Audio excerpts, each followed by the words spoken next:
Olá, acadêmicos! Meu nome é Normalene Souza Benedito, eu sou professora e intérprete de Libras. Hoje eu estou estudando sobre a língua brasileira de sinais. Nós vamos começar com alguns conceitos e depois a gente vai estar falando mais sobre a língua de sinais, a história de como surgiu a Libras no Brasil, a história do tradutor e intérprete de Libras. Então a gente vai começar com o intérprete. O que é o intérprete? É a pessoa que interpreta de uma língua para a outra o que foi dito, ou seja, da língua fonte para a língua alvo. Intérprete da língua de sinais. Pessoa que interpreta de uma dada língua de sinais para outra língua, ou desta língua para uma determinada língua de sinais, ou seja, da língua oral para a língua de sinais ou da língua de sinais para a língua oral. Língua é um sistema de signos compartilhado por uma comunidade linguística comum. A fala ou sinais são expressões de diferentes línguas. É sociável, recursiva, criativa e tem múltiplas funções. Língua de sinais são línguas utilizadas pela comunidade surda. Apresentam propriedades específicas das línguas naturais. É reconhecida enquanto língua pela linguística. Linguística é a ciência da linguagem humana. Libras é uma das siglas para referir à língua brasileira de sinais. Esta sigla é difundida pela Federação Nacional de Educação e Integração dos Surdos, que é a FENES. Este é o sinal. LSB é outra sigla para referir-se à língua de sinais brasileira. Esta sigla segue os padrões internacionais de denominação das línguas de sinais. Linguagem refere-se ao conhecimento interno dos falantes ouvintes de uma língua. Também pode ser entendida no sentido mais amplo, qualquer tipo de manifestação de intenção comunicativa, por exemplo, a linguagem animal e todas as formas que o próprio ser humano utiliza para comunicar e expressar ideias e sentimentos, além da expressão linguística. Exemplo, a expressão corporal, mímica, mas no caso da Libras, a gente não usa o termo mímica, a gente fala que é o classificador, que é CL. E também tem os gestos, etc. Língua fonte e língua alvo. A língua fonte é a língua que o intérprete ouve ou vê para, a partir dela, fazer a tradução e a interpretação para outra língua, que é a língua alvo. E a língua alvo é a língua no qual será feita a tradução ou a interpretação. A modalidade das línguas. Temos a língua falada e a língua sinalizada. A língua falada é a língua oral auditiva. Utiliza a audição e a articulação através do aparelho vocal para compreender e produzir os sons que formam as palavras desta língua. A língua sinalizada, ela é visual e espacial, ou seja, utiliza a visão e o espaço para compreender e produzir os sinais que formam as palavras nestas línguas. E também elas são gráfico-visual. São representações numa modalidade gráfica visual. É a representação gráfica, escrita. Modalidades da tradução e interpretação, ou seja, é da língua brasileira de sinais para o português oral, dos sinais para a escrita, do português oral para a língua de sinais e da escrita para os sinais. A tradução sempre envolve uma língua escrita. E a interpretação sempre envolve as línguas faladas ou sinalizadas, ou seja, nas modalidades orais auditivas ou visuais espaciais. Assim, poder-se-á ter a interpretação da língua de sinais para a língua falada e da língua falada para a língua de sinais. O termo tradutor é usado de forma mais generalizada e inclui o termo interpretação. Então, nós somos tradutores e intérpretes da língua de sinais. Identidade e cultura surda. Identidade é a pessoa que se identifica como surdo e situa-se culturalmente dentro das experiências visuais. Já a cultura surda é a identidade cultural de um grupo de surdos, com características específicas visual. A forma de organizar o pensamento e a linguagem transcendem as formas dos ouvintes. Modalidades da tradução e interpretação, ela também pode ser simultânea ou consecutiva. A tradução e interpretação simultânea é um processo de tradução e interpretação que acontece ao mesmo tempo. A pessoa vai sinalizando ou falando e o intérprete já vai no mesmo tempo interpretando. A tradução e a interpretação consecutiva, o tradutor e intérprete primeiro ouve o enunciado de uma língua-fonte, processa a informação e posteriormente passa para outra língua, que é a língua-alvo.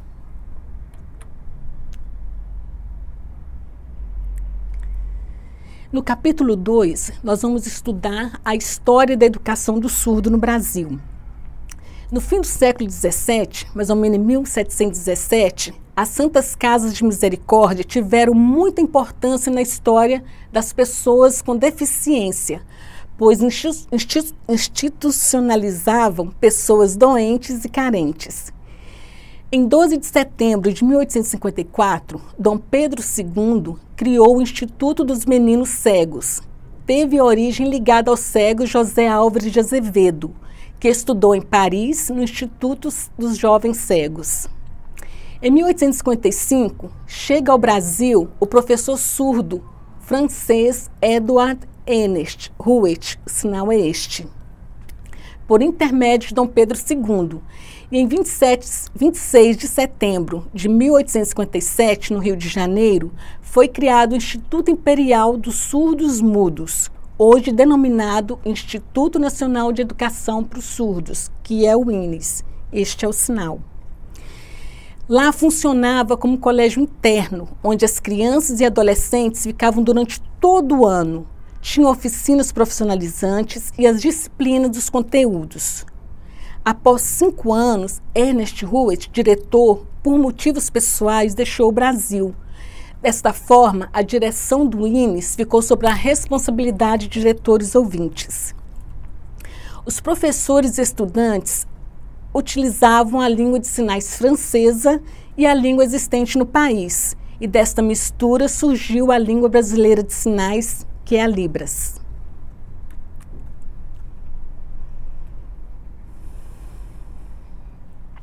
Em 1970, chega ao Brasil, conforme Vieira e Bondezan, a filosofia da comunicação total. Com os estudos da linguística da década de 1980, pela professora Lucinda Ferreira Brito, inicia os estudos da Libras, abrindo espaço para estudos relacionados à filosofia educacional do bilinguismo.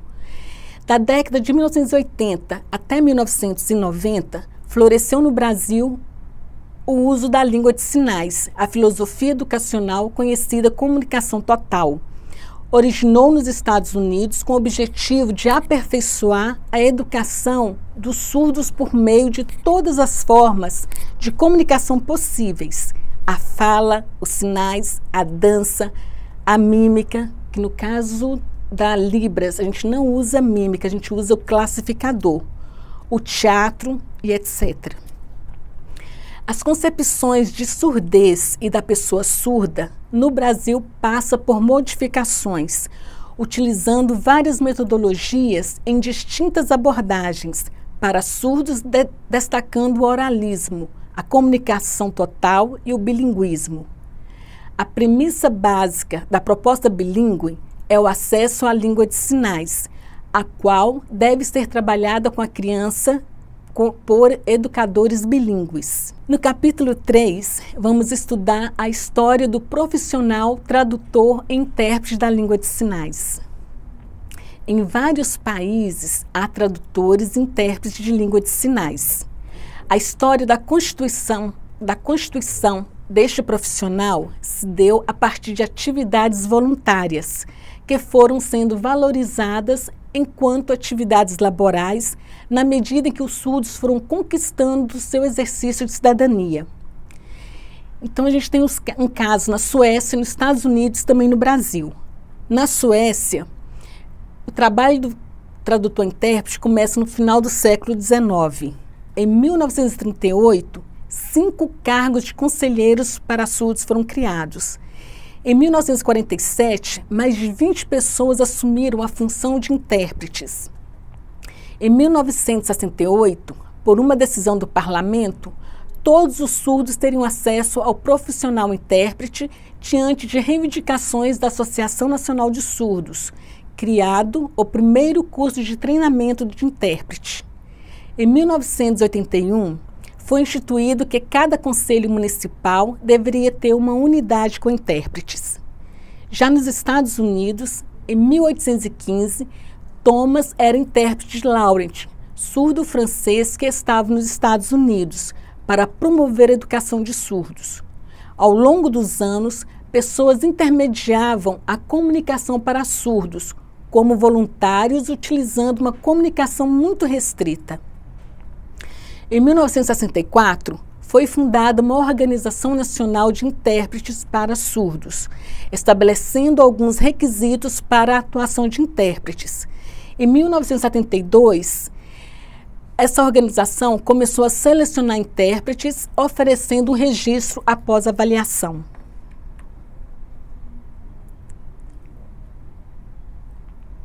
No Brasil, há presença de intérprete de língua de sinais em trabalhos religiosos por volta dos anos 80. Em 1988, realizou-se o primeiro Encontro Nacional de Intérpretes de Língua de Sinais, organizado pela FENEIS, que propiciou pela primeira vez o intercâmbio entre alguns intérpretes do Brasil e a avaliação sobre a ética do profissional intérprete. Em 1992, realizou-se o segundo Encontro Nacional de Intérpretes de Língua de Sinais, também organizado pela FENEIS. A partir dos anos 90, foram estabelecidos unidades de intérpretes ligadas aos escritórios regionais da FENEIS. De 1993 a 1994, realizaram-se alguns encontros estaduais. Em 2002, a FENEIS cedia escritórios em São Paulo, Porto Alegre, Belo Horizonte, Teófilo Otoni, Brasília e Recife, além da matriz no Rio de Janeiro. Em 2002, foi disponibilizada a página dos intérpretes de língua de sinais, www.interpretitels.hpg.com.br. No dia 24 de abril de 2002, foi promulgada a Lei Federal, Lei 10.436, que reconhece a língua brasileira de sinais como língua oficial das comunidades surdas brasileiras.